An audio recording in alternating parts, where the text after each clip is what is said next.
or morning or good day, whatever time this video catches you.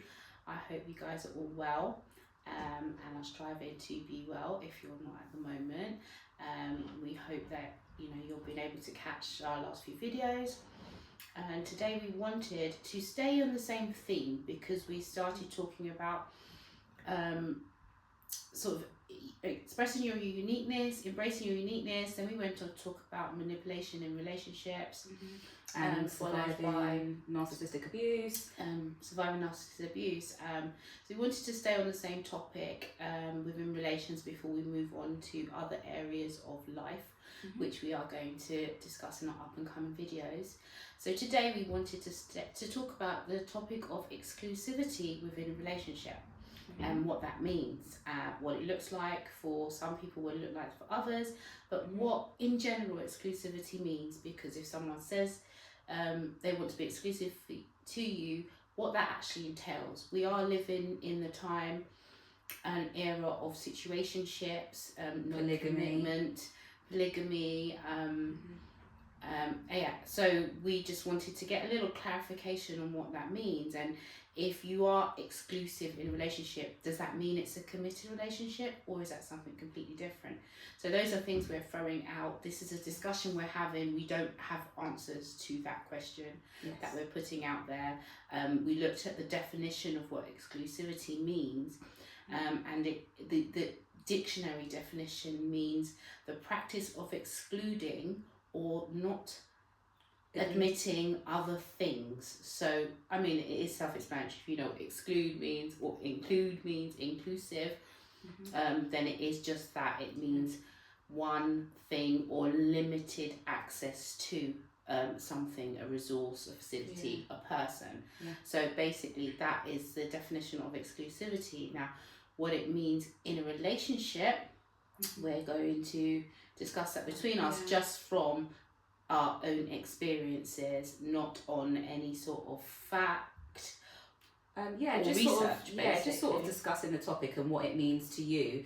If you would like to get in the comment section and actually tell us if you've been in a relationship, if you've agreed to be exclusive with somebody, if that has worked for you, whether it's a situation that you haven't actually labelled it as such.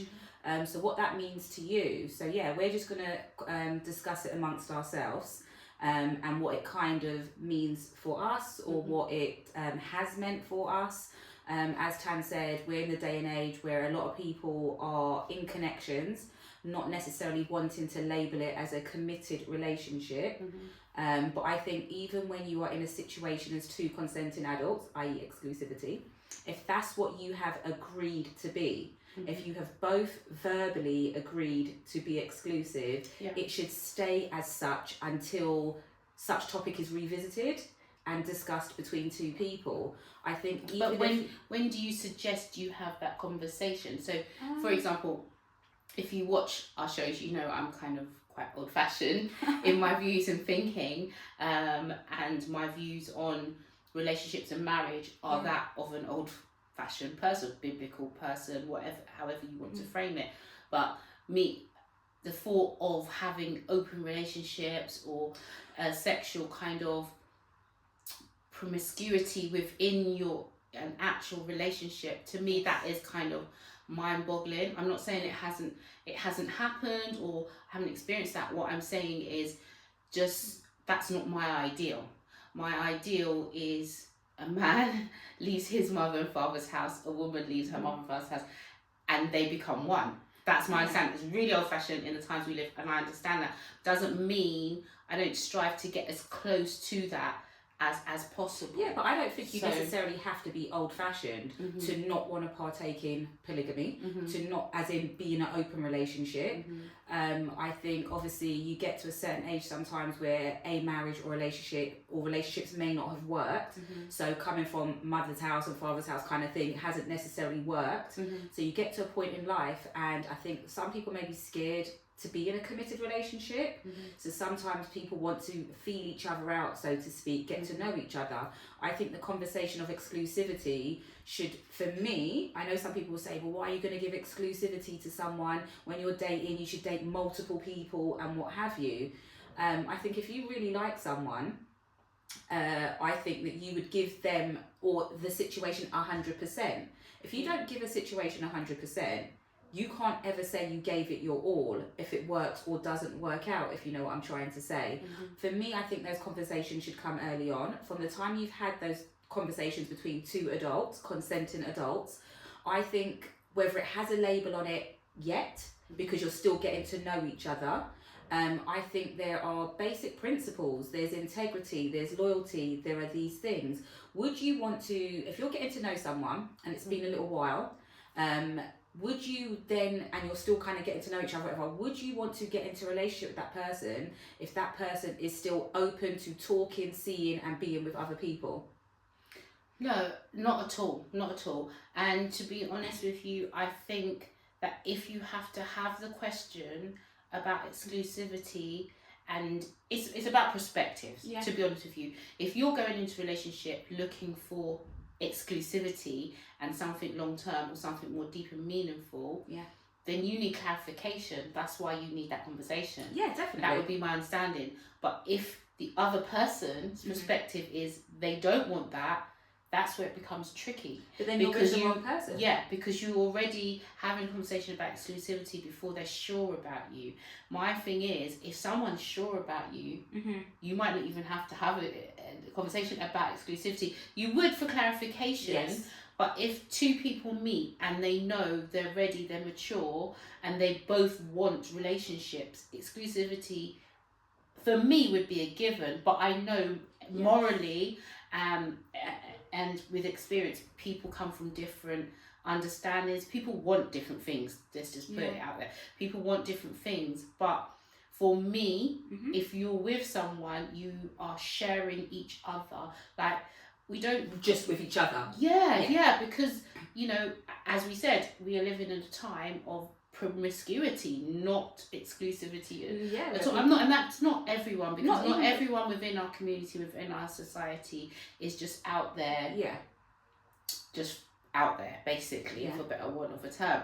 So, but it's quite scary to think of the amount of transmissions that go on, soul-wise and disease-wise. It's quite concerning that some people literally laugh at the concept of being in exclusive relationships, literally will laugh at the fact that that's not something they could do. They're not practicing good, safe health for them or for whoever they're with, and just mocking the whole sacredness and don't of you being think that's ironic, exclusive with someone. Especially, you know, some people have X amount of parents, didn't want to say it, but mothers and fathers of their children. So the evidence and the fact is already there that they've had multiple relationships. Then they just continue. Then the body count is high, and it's just like, if you are of a certain age, you're out there. It's quite scary actually to believe that, you know, you don't judge people on their past, but some people are not actually, they're in denial of how they've lived. They're in denial of how they still live. But if we forget people's past and talk about the present and the now, because a lot of people change in life. Yeah, of course. Yeah, someone might have a low body count, they're in their 30s, 40s or 50s, and they are sleeping with multiple people. So it's not dependent on body count. Because the reason why I said, do you not think it's ironic? Because you said someone would laugh at the fact that someone wants to be exclusive when you're talking about sexual hygiene and not transmitters and diseases and everything. But the reason why I said isn't that ironic is because, so you don't think sleeping with multiple people unprotected, not you as in the same sort of person or the ideals, the mindset. They think it's funny for you to want to sleep with only one person and be exclusive and make sure you're both sexually clean, not giving each other anything, not spreading anything, than it is to be sleeping with multiple people. Yeah, because that's an immature and childish mindset of a lot of our male and females out here now.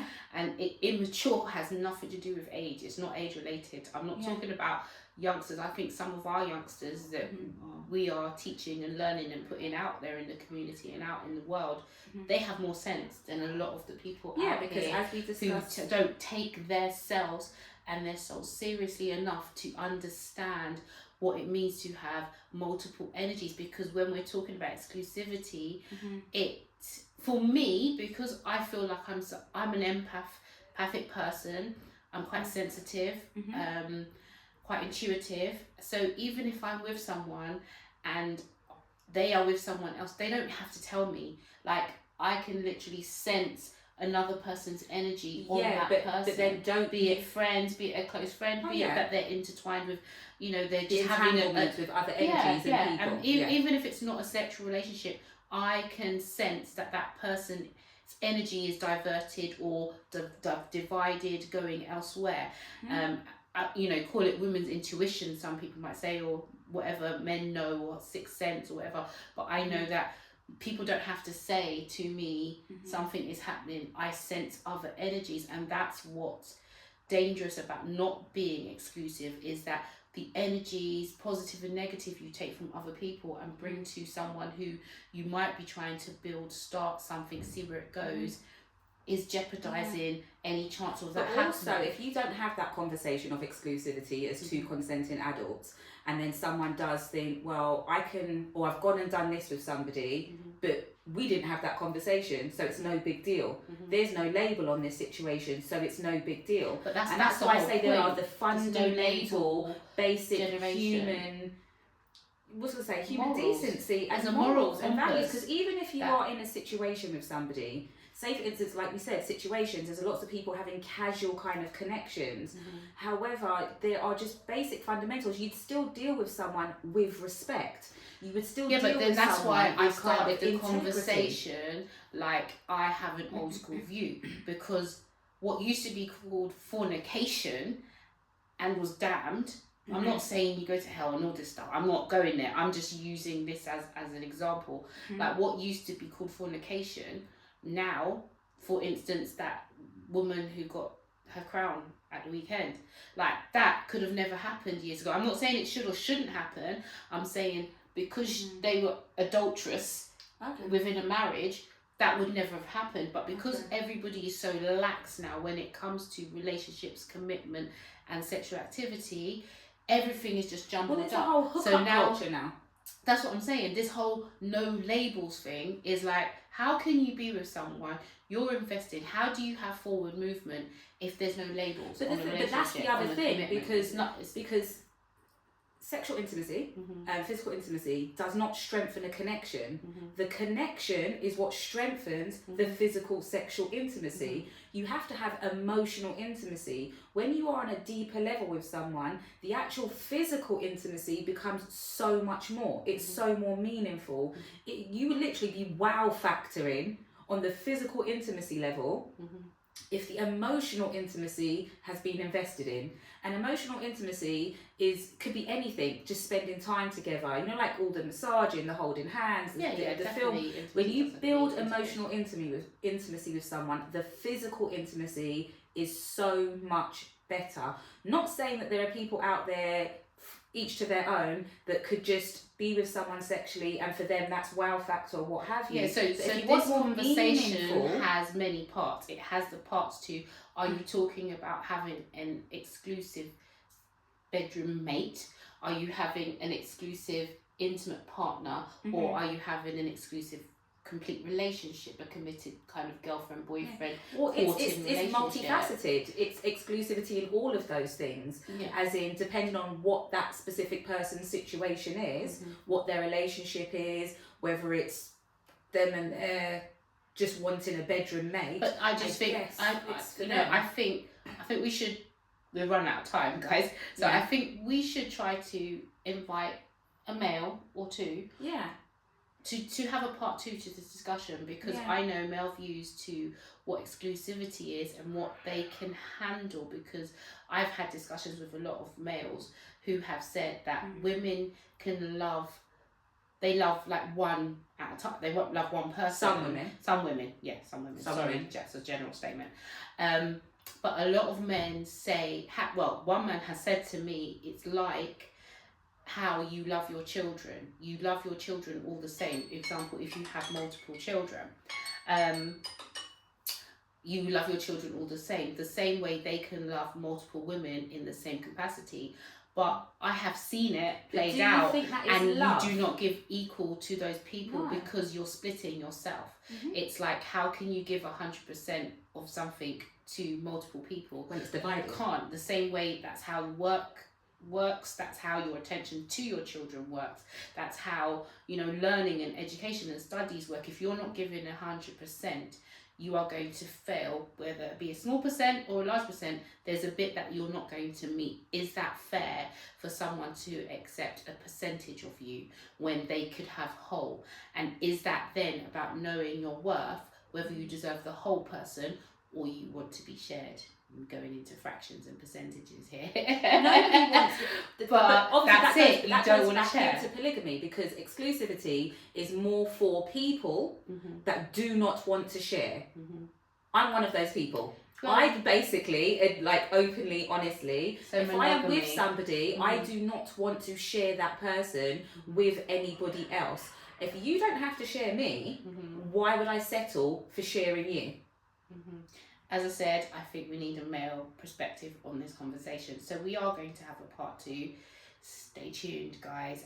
Stay safe, and you can't always have your cake and eat it too, is where we're leaving this. Yes. Please subscribe. Please follow. Please hit the notification bell. And comment. We really like your comments, and we will reply to you. So take care from sis to sis.